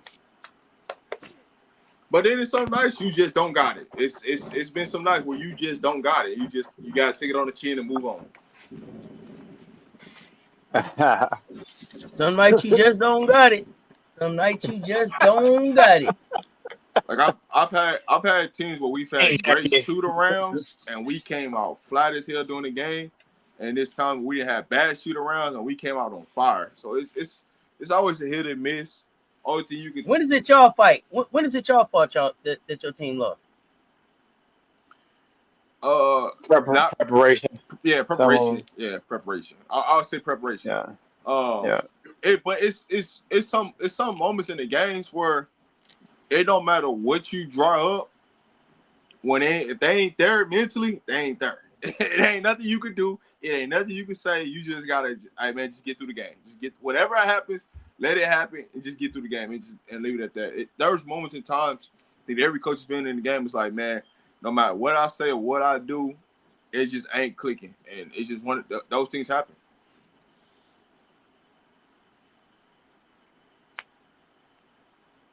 Yeah. You got you have been around certain times. You just ain't. You gotta. Your DNA test ain't back yet, so it ain't that personal. Just show some birthday love in the chat to Anthony. Anthony, happy birthday! Appreciate you pulling up, man. What you get for your birthday today, man? Show Anthony some love in the chat. Yeah. Yeah, you got Ben. You got Ben. He's like, remember me, Little Lucky? Yeah, no, it's not personal. Just all right. There you go. Show that birthday love. Show that birthday love in the chat. I know we gotta get ready and get the scorers. So Anthony, let us know in the chat what you did today for your birthday. Let me know in the chat what you did today for your birthday. Let's go. Man, there go Benzino. Well, man. Thank you so much, man, for allowing the time for, Coach's Corner with Mr. Shake My Hand and yours truly. Coach, we appreciate that opportunity to chalk. We call it chalk talk, a board talk, a little board talk, We might have to talk. give him a little board talk throughout the season. You know what I'm saying? When the college season come up here, you know what I'm saying? Drop some X's and O's, some form, understand what they saying. Yeah. Enjoy that type of time. For sure. But all right, but hey, I know y'all got to get the scorers and all that, so I'll see y'all. All right, Rob. Appreciate you, man. I don't know that, bye. No, that is it. I don't know that, bye. Welcome, Anthony. Welcome. Hey, man, what you do for your birthday today, man? Let us know what you did for your birthday. Did you get a cupcake? Oh, you want to know cupcakes or cakes or pie? that's fine. And what would you like? Cupcake, cakes, or pie? What would you? What did you prefer for your birthday celebrates? All right, just let me know. You said what you say? Score? You gotta say it. See, I cut you up. You gotta say it before I say it. Scorer. She got the scorers coming up next. It's Uh-huh. midnight. I haven't done anything for birthday. I was born the 28th today, Auntie. Okay, so what you gonna do today, man? You really about to set it off. This is the beginning, man. We setting this thing off right, man. We brought it in with the chat fam, man. Birthday love in the chat. Oh, set Birthday it off love to in the the chat. left. Set it You gotta off get out to and do the something right. special for yourself today. Set it All right, off. man. Let's go. Let's rock.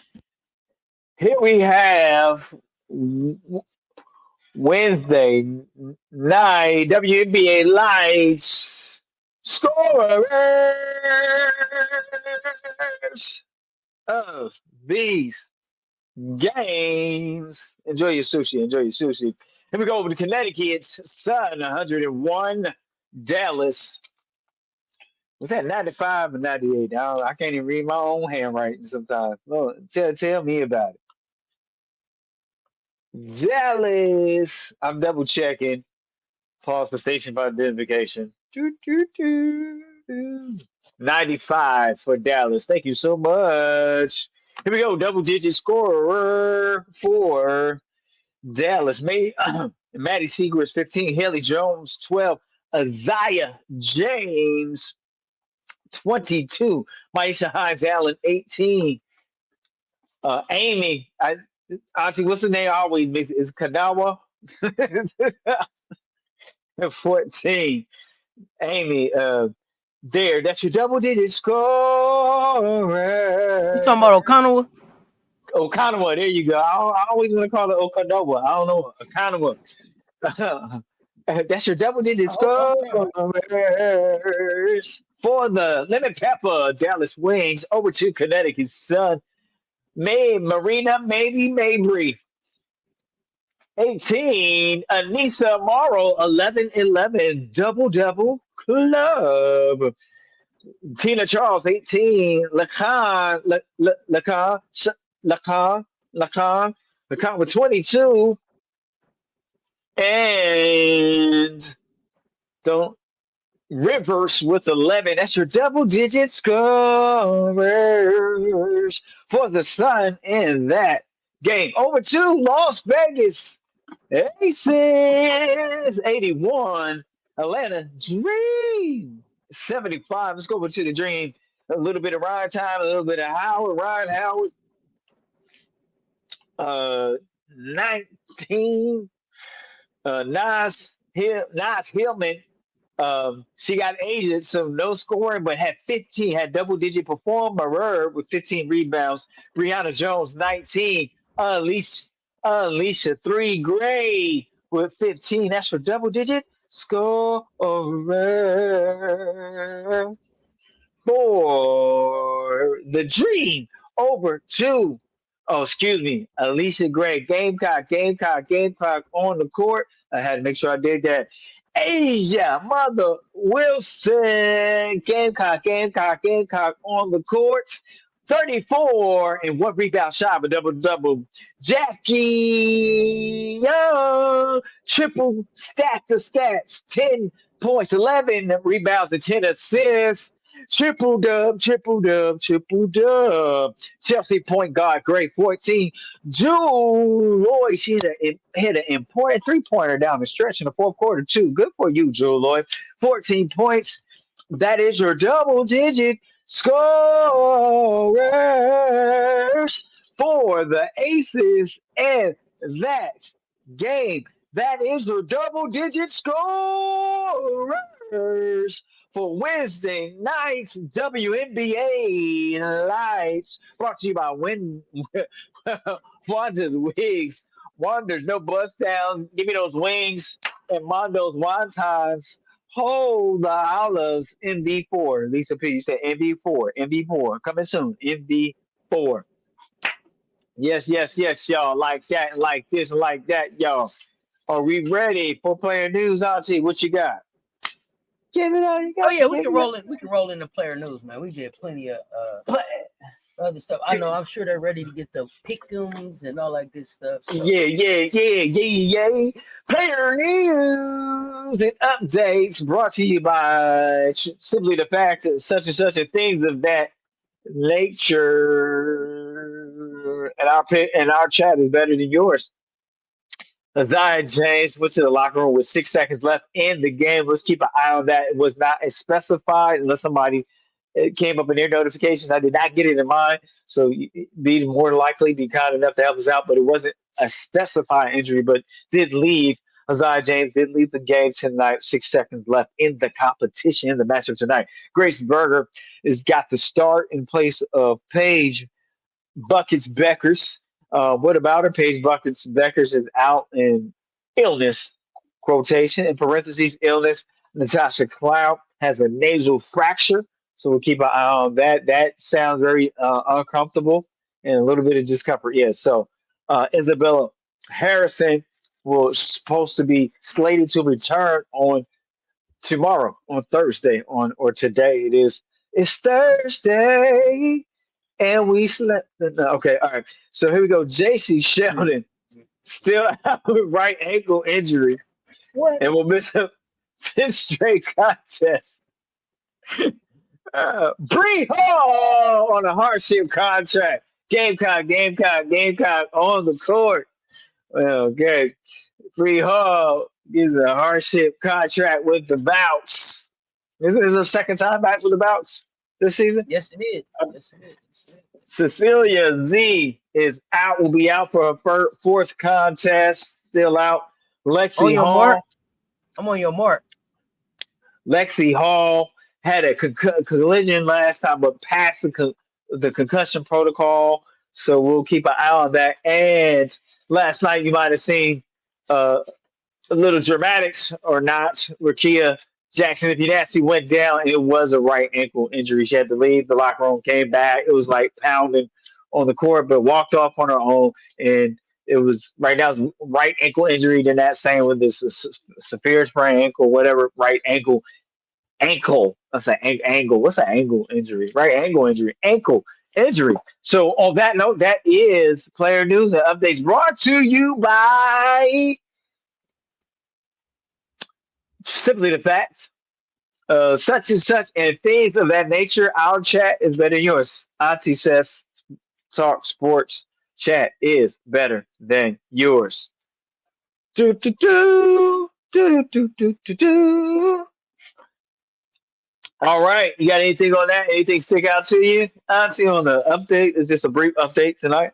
Big breezy. That's all. Big breezy. Big breezy. Just big breezy. They was Of course, talking. They was talking all that trash. They was talking all that trash. They was like, she ain't even gonna be in the league next year. If she is back this year, oh, what does that mean? It mean what? Your favorite player ain't been called back since they left Hattie. Okay, that's what I'm saying. She been back 2 times. I told you I've been on demon time since March 1st, and it's getting worse. Y'all hear me? Y'all hear me? It's getting worse. I'm not playing about these Gamecocks out here now. I'm not playing about these Gamecocks out here. Dang, put it back in the chat because I like to hear it like that. Rock out with the cock out, man. We about have some fun. I think Lisa Pugh was enjoying vacation Coach Coleman. I think that's what it is. Okay, you're welcome. Man, Big Breezy. I can't make no promises next week.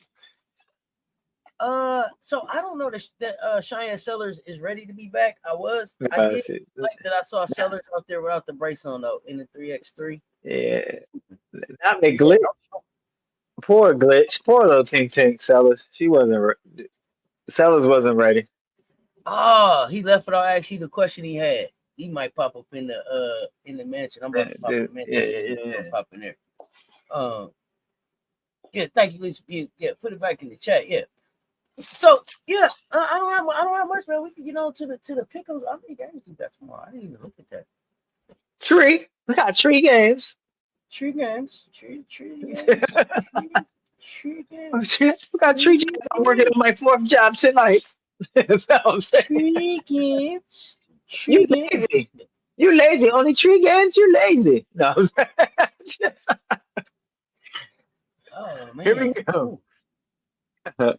Man, I think I'm gonna take a like one day every week just so I, so give some energy to the fan, man. Maybe my ratings will go up on social media.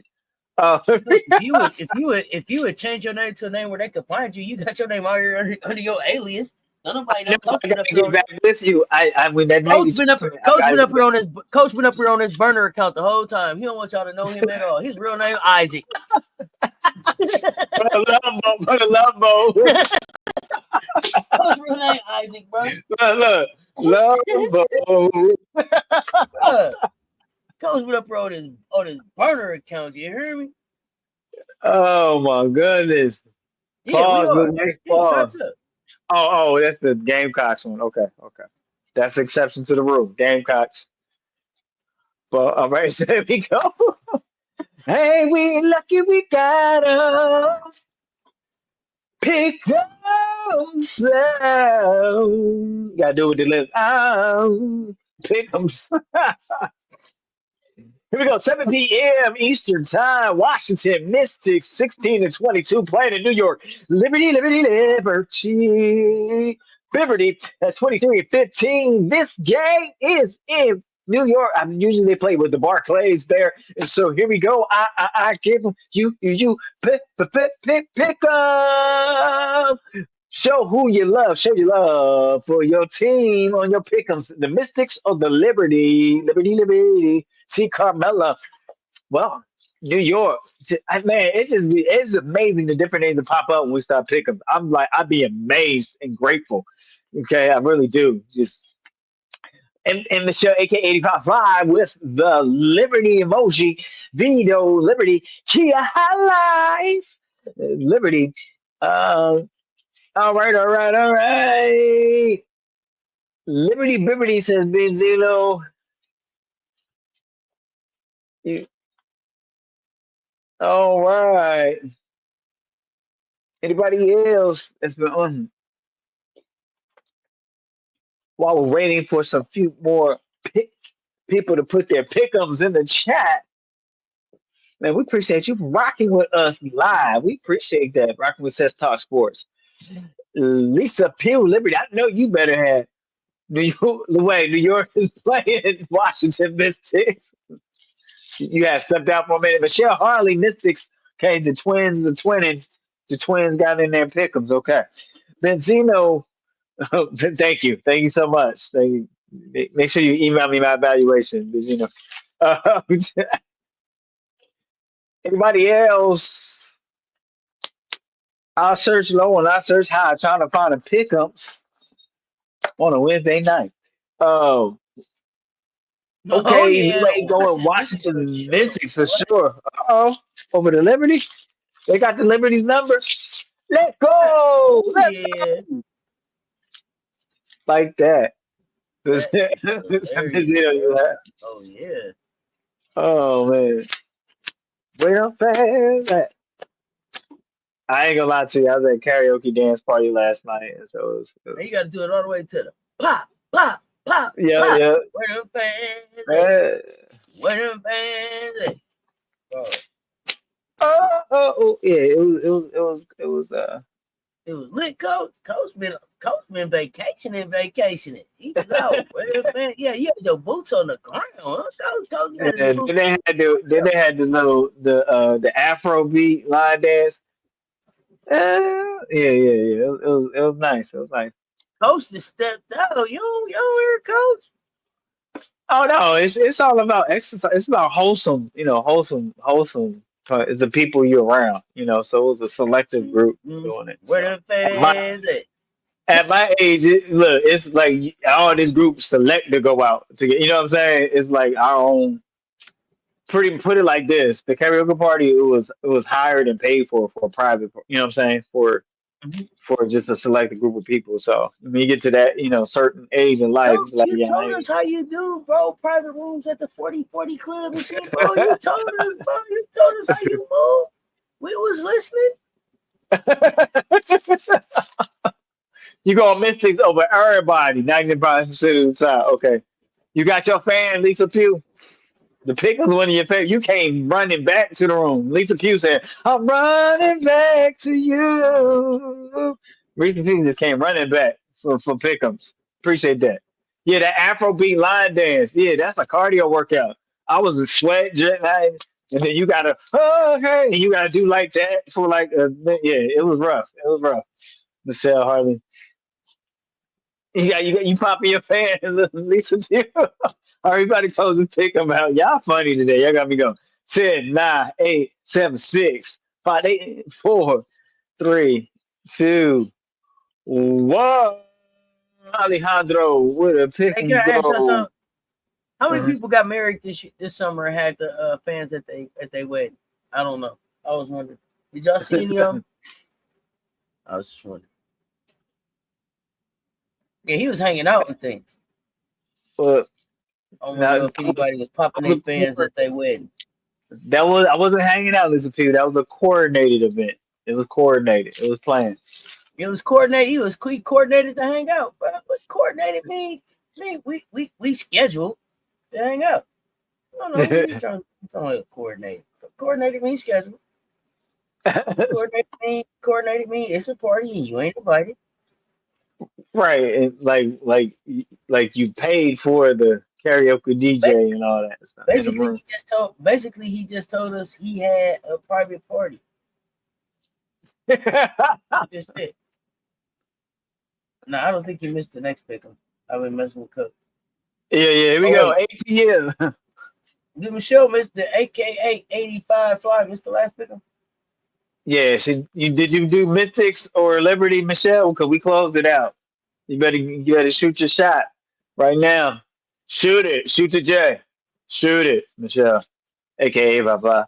Here we go. 8 Shoot p.m. it, 8 p.m. shoot Eastern it. time. 8 p.m. Eastern time. Seattle Storm 2019. Minnesota Lynx 30-7. This game is played in Minnesota. Show who you love. You got the Storm or Minnesota. Give me the links. Give me the links. Give me the links. 1, 2, 3, 5. The chat. Show your love. I give them. You pick up. You pick them. You pick them. You pick them. 1, 2, 3, go. Got Storm or Minnesota or the Lynx. Give me the Lynx.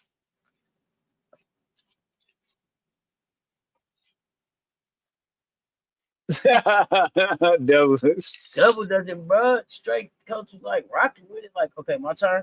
Okay, not yet. Yeah, My turn. T. My Carmella, turn. Not yet. Minnesota. Highlight Minnesota. Michelle Harley Lynx. I don't know. She got the I don't know. Wait, I don't know, girl. Lynx. That's how she said it to the store. Still got to win. Michelle AK85 said still got to win because they teetering. Okay, and tottering. They tottering. You're right.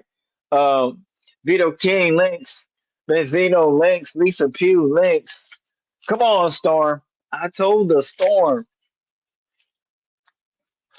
Rain on that parade, Storm. There you go, the way. Come on, Storm. Last black coach standing in the WNBA, Minnesota. Not for long, unfortunately. Minnesota for T. Carmelo.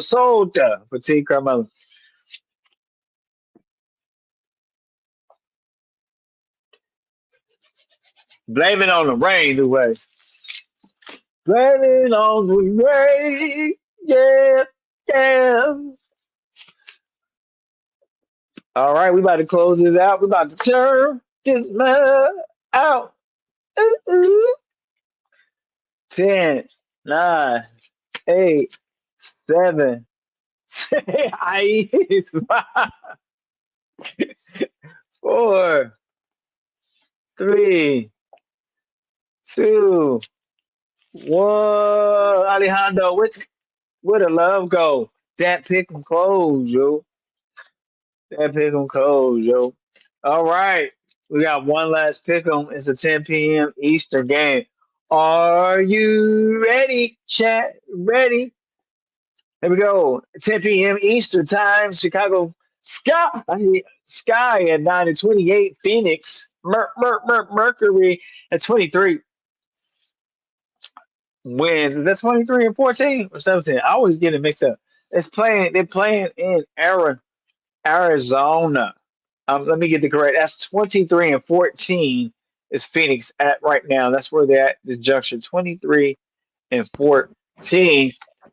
I give them you pick up. Hey. T. Carmelo got Chicago. Louis got Mercury. Uh, uh, uh. Dun, dun, dun, dun. Vito Mercury. I say the hit, huh? Yeah, highlight Phoenix. Shell, aka 5-5. Let's go Sky. They at least competing with Angel back. Okay. Can they break? Can they make it to 10 wins? That's all. I just want to see them get 10 wins for the season's over. I do. Double digits. I know they're not going to win, but I'll stand in 10 toes down for the skyscrapers and then, stand on business, Benzino. That's what it's about. Stand on business. Okay? You gotta ride on the line. Ride like that. Something like that. Anybody else? Any more pick'ems? Put your pick'ems in the air. Put your pick'ems in the air. Er, er.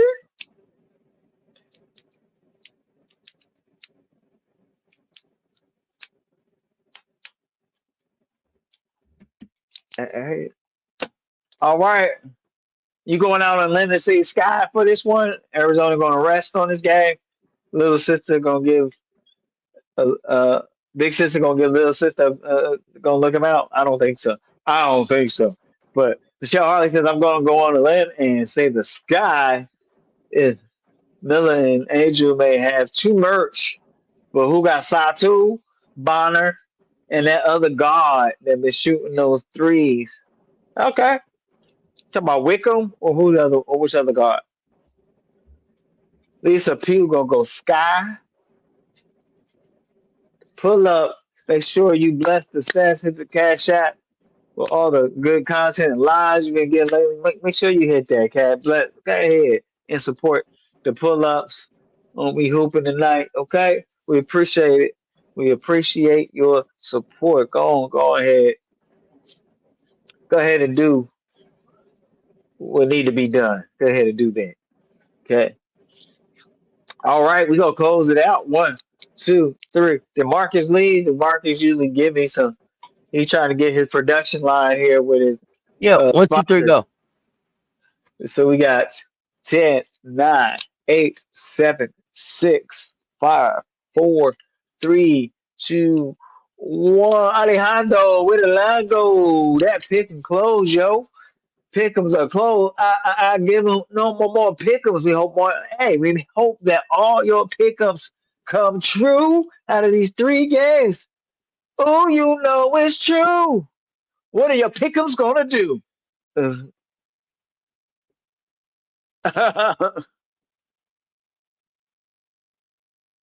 of my attention. Maybe not. I don't know. I just, we just have fun. Just use your imagination. Just my imagination running away with me. Just my imagination running away with me anyway. That's it. This Pickups has been brought to you by Uncle Junie's Transmissions, Brakes, and Coffee Shop coming to a corner near you. Go ahead and get unified. Louis funny. Just Louis imagination. That's all we got. Only got one shot. That's it. Mic drop tonight. That's it. That's it. That's all. So I did want to say this because I saw T Carmelo. I saw you say the Aces fans. I mean the Dream fans turned on the Dream and was cheering for the Aces. What I thought happened was the Dream fans recognized greatness when they saw it, and they gave Asia her flowers because she deserved it. I don't think it had anything to do about cheering for the Aces as much as it was chanting MVP for Asia because she is that. But I don't think they turned on them. But it's also the closest game to Columbia that people get a chance to see Asia play. So You had Sessions in the building. You had Pharaoh in the building with the Gamecock hats on. It was very much a Gamecock night. It was Gamecocks in there, and we love Tahina Pow Pow Bow Bow. We love Alicia Gray, Alicia 3. You hear me? But that was Mother out there tonight. That's MV4. That's right. MV4. That's what I think that was about. I don't think it was about them. They'll be back. They'll be back. You know what I'm saying? Next game, cheering, working, trying to get to the playoffs. You know what I'm saying? But this tonight was about Asia Wilson. That's special. That's special. And when I look around the crowd, I see a lot of Gamecock garnet and black sprinkled throughout. Oh yeah, I know. I saw her feelings was hurt, but she know better. Asia been there before, and it wasn't about that. And that was my thing. But you wasn't here earlier. What I said about that was I don't think that her feelings was so hurt about the fact that they were cheering MVP for Asia. What hurt was that they was cheering MVP for Asia the night that she came and left with that number 2 in her pocket. I think it was more about that number 2 she left with in her pocket. You know what I'm saying? Just can't do nothing about Asia 34, and I'll take this too. I'm gonna leave with this because I thought it was so great that Vito shared it one more time for everybody, and then I'm gonna close this thing out. But I love this right here.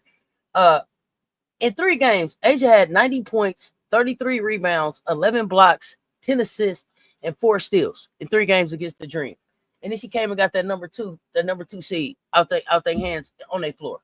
It was a lot. It was emotional. I can understand. Coach, give us something positive to get out of here with.